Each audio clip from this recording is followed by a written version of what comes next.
नमस्कार दोस्तों, कैसे हैं आप सभी लोग। आप सभी का हमारे YouTube channel let's crack judiciary में स्वागत है। और हम इस समय बिहार एपीओ एवं सिविल जज के दृष्टिकोण से बहुत ही महत्वपूर्ण सब्जेक्ट भारतीय साक्ष्य अधिनियम के बारे में विस्तृत चर्चा कर रहे हैं। इससे पूर्व हम धारा 1 से धारा 16 तक के बारे में चर्चा कर चुके हैं। आज हम उसके आगे के बारे में बात करेंगे, जो कि बहुत ही महत्वपूर्ण टॉपिक है। शुरुआत करने से पहले मैं आप लोगों को से ये कहना चाहता हूँ कि हमारे चैनल को अधिक से अधिक सब्सक्राइब करें, लाइक करें, शेयर करें और बेल आइकन का बटन ज़रूर दबाएं, जिससे हमारे द्वारा कोई भी वीडियो अपलोड किए जाएँ तो वो आप तक तुरंत पहुँचे और उसका आप लोग लाभ उठा सकें। इस लॉकडाउन में मेरे द्वारा ये छोटी सी पहल है कि मेरे द्वारा जितना ज़्यादा से ज़्यादा हो सके लोगों तक हमारे वीडियो पहुँचे और जो विद्यार्थी घर पर रहकर तैयारी कर रहे हैं उनमें बहुत ही सुविधापूर्ण तरीके से तैयारी कर सकें। तो आज हम शुरू करते हैं। धारा 17 भारतीय साक्ष्य अधिनियम के बारे में बात करेंगे, जो कि साक्ष्य अधिनियम का बहुत ही महत्वपूर्ण टॉपिक है। स्वीकृतियाँ सबसे पहले तो हम ये जानते हैं, स्वीकृतियाँ अध्याय 2 में धारा 17 से 22 तक स्वीकृतियों के बारे में, 23 से सिविल मामलों की, 24 से 28 तक दंडिक मामलों से संबंधित संस्वीकृति के संबंध में उपबंध किए गए हैं। हम बात करते हैं धारा 17 के बारे में। धारा 17 के जो है वो स्वीकृति की परिभाषा डिफाइन करती है, जिसमें यह कहा गया है कि स्वीकृति मौखिक, दस्तावेजी, इलेक्ट्रॉनिक रूप में अंतर्विष्ट कथन है। तो यहाँ पे जो मेन इम्पॉर्टेंट फैक्ट है वो आप लोगों को ये ध्यान रखना है कि स्वीकृति भी एक कथन है। स्वीकृत is also statement. Second important point है जो किसी विवादक तथ्य या सुसंगत तथ्य के बारे में, यानी कोई भी स्टेटमेंट है जो मौखिक, दस्तावेजी, इलेक्ट्रॉनिक यानी तीनों रूपों में हो, जो विवादक तथ्य या सुसंगत तथ्य है। यानी अगर वो इनके अलावा कोई और तथ्य है जो कि विवादक नहीं है, सुसंगत नहीं है, तो वो स्वीकृति नहीं होगी। ये ध्यान देने की बात है कि वो स्टेटमेंट होना चाहिए, विवादक तथ्य या सुसंगत तथ्य के बारे में अनुमान इंगित करता हो। और थर्ड पॉइंट, ऐसे व्यक्तियों के द्वारा किया गया हो जो 18, 19, 20 में वर्णित हैं, तो सुसंगत है। यहाँ ये सुसंगत है, इसका मतलब रिलेवेंट। स्वीकृत रिलेवेंट है। कौन सी स्वीकृत रिलेवेंट है? वो मौखिक, दस्तावेजी, इलेक्ट्रॉनिक रूप में की गई हो, कोई स्टेटमेंट होना चाहिए, वो विवादक तथ्य या सुसंगत तथ्य के बारे में अनुमान इंगित करता हो। किन व्यक्तियों के द्वारा की गई हो? 18, 19 और 20 में जो भी व्यक्ति दिए गए हैं। अभी इनके बारे में हम विस्तार से आगे चर्चा करेंगे कि वो कौन से व्यक्ति हैं जिनके द्वारा की गई स्वीकृति रिलेवेंट होती है। अब यहाँ पे हम ये देखते हैं, धारा 17 में स्वीकृति की परिभाषा दी गई है, मगर टेक्निकल रूप से ये परिभाषा संस्वीकृति पर भी लागू होती है, बट सैद्धांतिक रूप से संस्वीकृति धारा भारतीय साक्ष्य अधिनियम में कहीं परिभाषित नहीं है। बट अगर टेक्निकल रूप से देखी जाएगी तो यही स्वीकृति की परिभाषा संस्वीकृति के ऊपर भी लागू होती है, बिकॉज संस्वीकृति भी मौखिक, दस्तावेजी, इलेक्ट्रॉनिक रूप में होती है, स्टेटमेंट होती है, विवादक तथ्य या सुसंगत तथ्य के बारे में अनुमान इंगित करती है। तो वो संस्वीकृति होती है जो किसी अपराध के किए जाने से संबंधित होता है, और ये किसी अन्य उससे होता है। तो यहाँ पे अगर टेक्निकल रूप में हम देखेंगे तो ये परिभाषा भी जो है संस्वीकृति पर लागू होती है, क्योंकि जो इसके ड्राफ्टर थे स्टीफन महोदय, उन्होंने क्या ऐसा नहीं सोचा होगा कि पूरा एविडेंस लिख दिया और संस्वीकृति की परिभाषा ही कहीं नहीं डिफाइन की। उस समय उनके मन में था कि ये है हमारी ये जो डिफिनेशन है इसमें स्वीकृत इज़ आल्सो इंक्लूड कन्फेशन। चलिए हम आगे देखते हैं। धारा 18 में बात की गई है स्वीकृति कौन कर सकेगा। अभी हमने ऊपर देखा है कि स्वीकृति वो व्यक्ति कर सकेंगे जो 18, 19, 20 में वर्णित हैं, उन्हीं की संस्वीकृति सुसंगत होती है।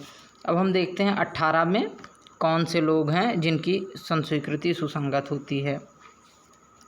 तो सबसे पहले कार्यवाही के पक्षकार। कार्यवाही के पक्षकार में कौन आएंगे? वादी, प्रतिवादी, उनके अभिकर्ता यानी उनके एजेंट के स्टेटमेंट। कार्यवाही के पक्षकार अभिकर्ता दोनों लोगों के स्टेटमेंट आएंगे जो कि विषय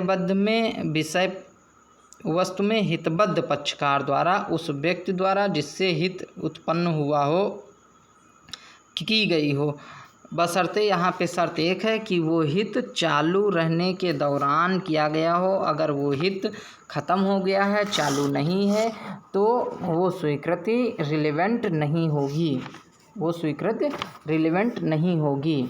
यहाँ पे दो चीज़ ध्यान रखने की बात है कि स्वीकृति कार्यवाही के पक्षकार एवं अभिकर्ता द्वारा की गई है तो वो सेक्शन 18 में रिलेवेंट है, और वो कथन स्वीकृतियाँ होंगी जो 18 में विषय वस्तु से हितबद्ध पक्षकार द्वारा या उस व्यक्ति द्वारा जिससे हित व्युत्पन्न हुआ हो। यहाँ पे एक राइडर लगा हुआ है कि व्यक्तियों के हित के चालू रहने के दौरान की गई हो, चालू रहने के बाद ना की गई हो।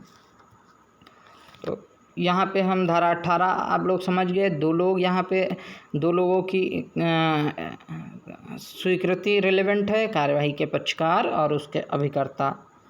अब हम धारा 19 में आ जाएंगे। धारा 19 में ये लिखा है कि उन व्यक्तियों द्वारा स्वीकृतियाँ जिनकी स्थिति वाद के पक्षकारों के विरुद्ध साबित की जानी है वर्णित है।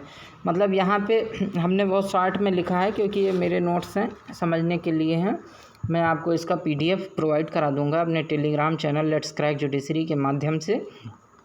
यहाँ पे हम ये बहुत शॉर्ट में PT के हिसाब से हमारे नोट्स हैं।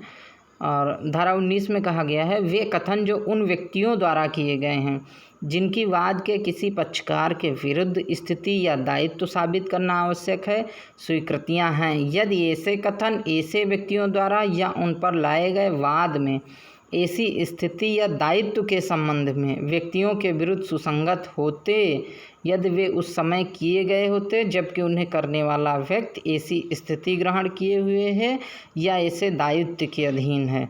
ये उन व्यक्तियों के बारे में बात कर रही है जिनकी स्थिति वाद के पक्षकारों के विरुद्ध साबित की जानी चाहिए। यहाँ पे समझ में आ गया। ये धारा इस सिद्धांत पर आधारित है कि किसी कार्यवाही में किसी पक्षकार का अधिकार या दायित्व किसी पर व्यक्ति के दायित्व पर अगर निर्भर करता है तो ऐसे पर व्यक्ति द्वारा अपनी स्थिति के बारे में दिया गया कोई भी कथन एडमिसिबल होगा। धारा 19 में पर व्यक्तियों के बारे में है बात की गई है। अब हम धारा 20 में देखते हैं। धारा 19 में एक चीज़ और देखेंगे, ये धारा उन पर भी लागू होती है। उसमें विवादक तथ्य चाहे वह स्वयं कार्यवाही में पक्षकार हो या ना हो, पर व्यक्ति का मतलब वो कार्यवाही का पक्षकार हो या ना हो, उस पर भी लागू होगी। धारा 20 के बारे में बात करेंगे हम। धारा 20 बहुत ही इम्पोर्टेंट है PT के पॉइंट ऑफ व्यू से और मेंस के पॉइंट ऑफ व्यू से, दोनों से। तो धारा 20 बात करती है वाद के पक्षकार द्वारा अभिव्यक्त रूप से निर्दिष्ट व्यक्तियों द्वारा की गई स्वीकृतियाँ। यहाँ पे एक चीज़ आपको बहुत इम्पॉर्टेंट है, निर्दिष्ट व्यक्ति का मतलब रिफर्ड पर्सन या रिफर्ड पार्टी, इनके द्वारा अगर कोई कथन किया गया है तो वो यहाँ पे रिलेवेंट हो जाता है। जैसे फॉर एग्ज़ाम्पल यहाँ एक बहुत ही अच्छा एग्जाम्पल दिया गया है कि प्रश्न यह है कि क्या का द्वारा खा को बेचा हुआ घोड़ा अच्छा है। घोड़ा अच्छा है, का पूछता है खा से कि बेचा हुआ घोड़ा अच्छा है। अब वो कहता है जाकर गा से पूछ लो।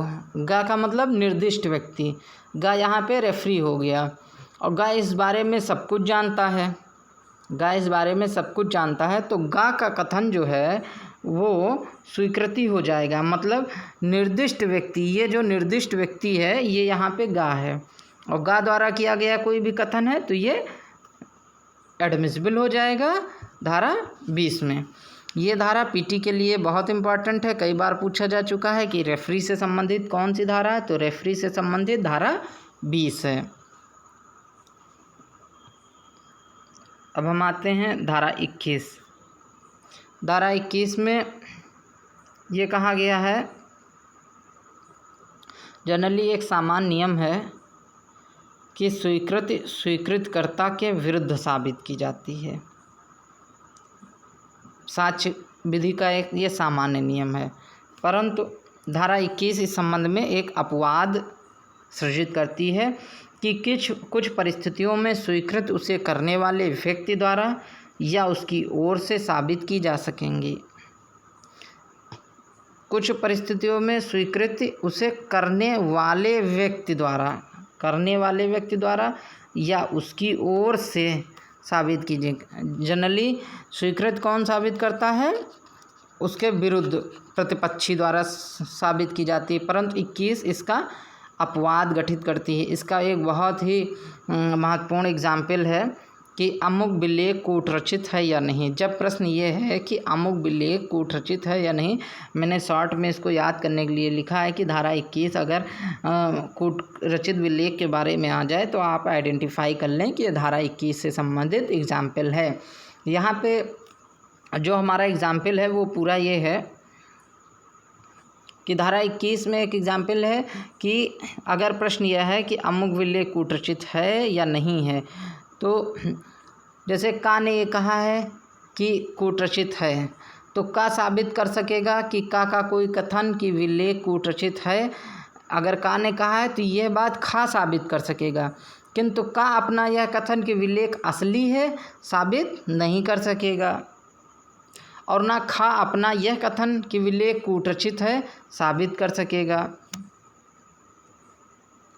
ये दोनों विपरीत परिस्थितियां हैं।